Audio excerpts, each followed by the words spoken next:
अस्सलामुअलैकुम। अब से कुछ देर के बाद चेयरमैन सेनेट के इंतखाब के लिए वोटिंग का आगाज़ शुरू होने वाला है, लेकिन इससे पहले एक बड़े तनाज़े ने जन्म लिया।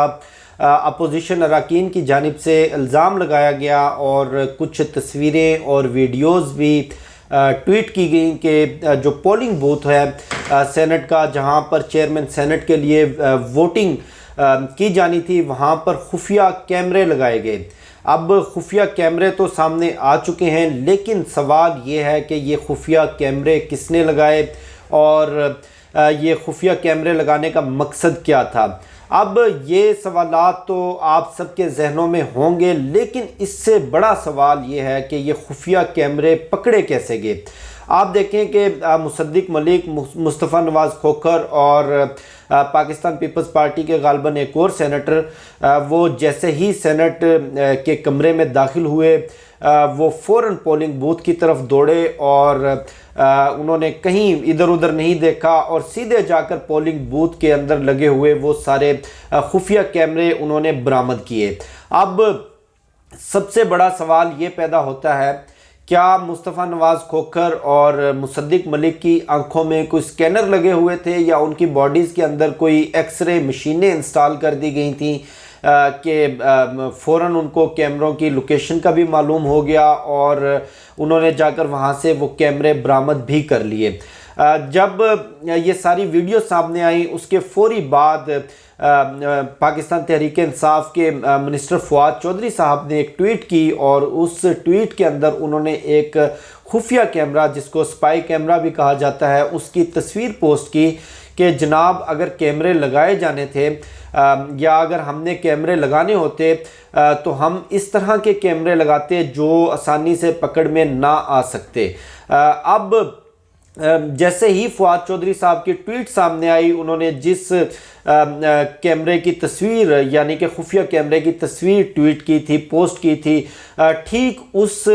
खुफिया कैमरे जैसा एक और कैमरा भी दरवाजे की आड़ से उन्होंने बरामद कर लिया। उसके बाद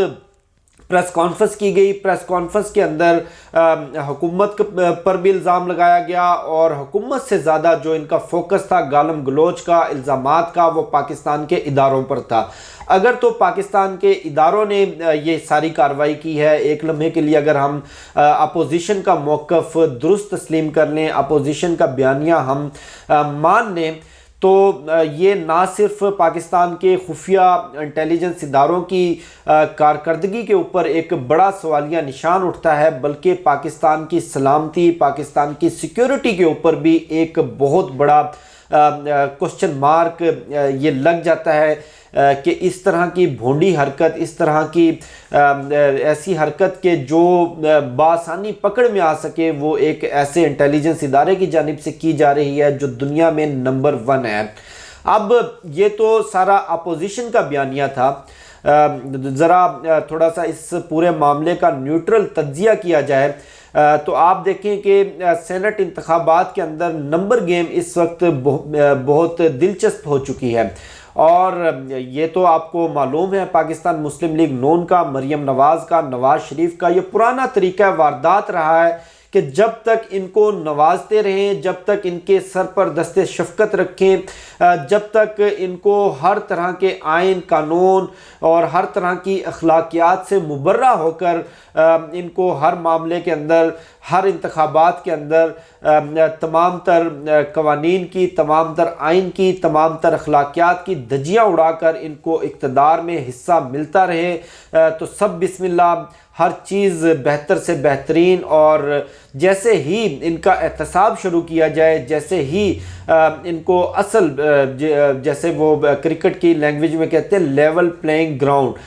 वो मुहैया किया जाए तो फ़ौरन से पेशतर ये गिरेबान पकड़ लेते हैं, गालम गलोच पर उतर आते हैं, इल्ज़ामात लगा देते हैं। अब देखिए गुज़श्ता 2 रोज़ से ये वही मुस्लिम लीग नून है जो चंद रोज़ पहले कह रही थी कि इस्टेब्लिशमेंट न्यूट्रल हो चुकी है और इस्टेब्लिशमेंट इस सेनेट के इंतखाबात में और इन तमाम तर सियासी मामलात में किसी तरह से इंटरफेयर नहीं कर रही। ये वही मुस्लिम लीग नून थी जो चंद रोज़ पहले तक ये कहती थी कि हमारी इस्टेब्लिशमेंट से कोई लड़ाई नहीं, हमारी फ़ौज से कोई लड़ाई नहीं। लेकिन आप देखें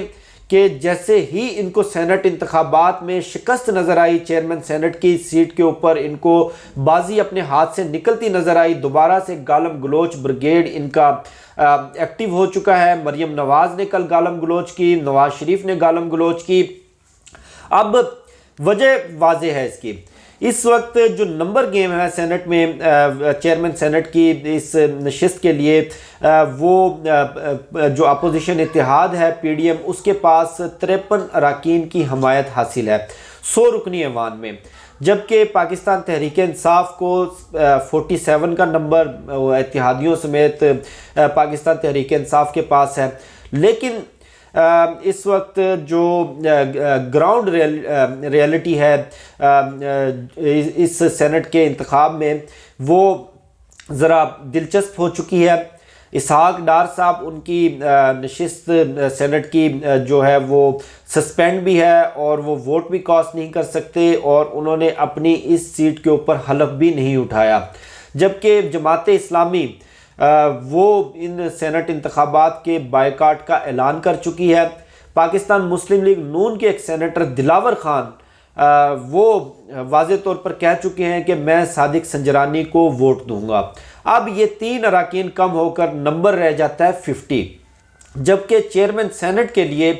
जो सिंपल मेजॉरिटी चाहिए, जो कम अज़ कम नंबर चाहिए, वो हैं 51। अगर कोई भी पार्टी 51 नंबर नहीं ले सकती तो दोबारा इंतखाब होगा और उस वक्त तक वोटिंग होगी जब तक 51 नंबर लेने वाला कोई उम्मीदवार सामने नहीं आ जाता। जबकि पाकिस्तान तहरीक इंसाफ के पास इस वक्त कुछ आज़ाद अरकान और दिलावर खान की हमायत को शामिल करके जो टोटल नंबर बन रहा है वो 49 बनता नज़र आ रहा है, या आप कह सकते हैं कि 49 पाकिस्तान तहरीक इंसाफ के सादिक संजरानी के हाथ में आ चुका है। लेकिन इससे भी दिलचस्प जो सिनारियो बनता नज़र आ रहा है वो ये कि ना तो चेयरमैन सेनेट की नशिस्त के लिए पाकिस्तान मुस्लिम लीग नून का कोई उम्मीदवार सामने आया, ना डिप्टी चेयरमैन सेनेट की नशिस्त के लिए पाकिस्तान मुस्लिम लीग नून को कोई हिस्सा मिला, ना इस्लामाबाद की जिस नशिस्त के ऊपर कांटे का मुकाबला हुआ और एक बड़ा अपसेट देखने में आया, वहाँ जनरल सीट के ऊपर यूसुफ रज़ा गिलानी थे पीडीएम के मुश्तरका उम्मीदवार, जबकि ख़वातीन की मखसूस नशिस्त के ऊपर मुस्लिम लीग नून की जो उम्मीदवार थी उनको शिकस्त का सामना करना पड़ा। और उसके साथ साथ पाकिस्तान पीपल्स पार्टी और पाकिस्तान तहरीक इंसाफ ने अपने नंबर से ज़्यादा वोट हासिल किए, अपने नंबर से ज़्यादा सेनेट की नशिस्तें हासिल की, जबकि सेनेट के जनरल इंतखाबात में भी जो 48 नशिस्तों के ऊपर हुए वहाँ पर भी मुस्लिम लीग नून को कोई बड़ा कंट्रीब्यूशन, कोई बड़ा हिस्सा ना मिल सका। अब वज़ीर-ए-आज़म इमरान खान ने भी कल एक बड़े गैर मामूली इजलास की सदारत की। उस इजलास में वज़ीर-ए-आज़म इमरान खान ने अपनी पार्टी के अरकान को, अपने इत्तेहादियों को वाज़े तौर पर कह दिया कि अगर चेयरमैन सेनेट के इलेक्शन में कोई बड़ा अपसेट सामने आया, जिस तरह हफीज़ शेख और यूसुफ रज़ा गिलानी के इंतखाब में सामने आया, तो वो कोई देर नहीं करेंगे, वो असम्बलियाँ तहलील कर देंगे, नए इंतखाबात की तरफ जाएंगे। और वाज़े तौर पर ये पीडीएम को और अपने इत्तेहादियों को और अपनी जमात को पैगाम दिया जा चुका है कि अब वज़ीर-ए-आज़म इमरान खान मज़ीद किसी मसालियत के, मज़ीद किसी कंप्रोमाइज़ के मूड में नहीं है। अगर उनको लगा कि उनको ब्लैकमेल किया जा रहा है, उन पर दबाव डाला जा रहा है और वो हुकूमत चलाने में उनको मुश्किलात का सामना है, तो वो मौजूदा हुकूमत को ख़त्म करके इन तमाम असम्बलियों को तहलील करके नए इंतखाबात की तरफ जाएंगे। और तमाम अपोजिशन को और पीडीएम को वाज़े तौर पर चैलेंज है कि आप इंतखाबी मैदान में आएँ और इंतखाबी मैदान के अंदर मुकाबला करें। अब देखते हैं कि सादिक संजरानी या यूसुफ रज़ा गिलानी अगला चेयरमैन सेनेट कौन होगा, लेकिन अब तक जो 51% इम्कानात हैं वो सादिक संजरानी के हैं। नंबर गेम इस वक्त बड़ी दिलचस्प हो चुकी है और जैसे ही कोई मज़ीद अपडेट आती है हम आपके साथ शेयर करते रहेंगे। मुझे शफकत अली को दीजिए इजाज़त, इंशाल्लाह फिर नेक्स्ट वीडियो में मुलाकात होगी। पाकिस्तान जिंदाबाद।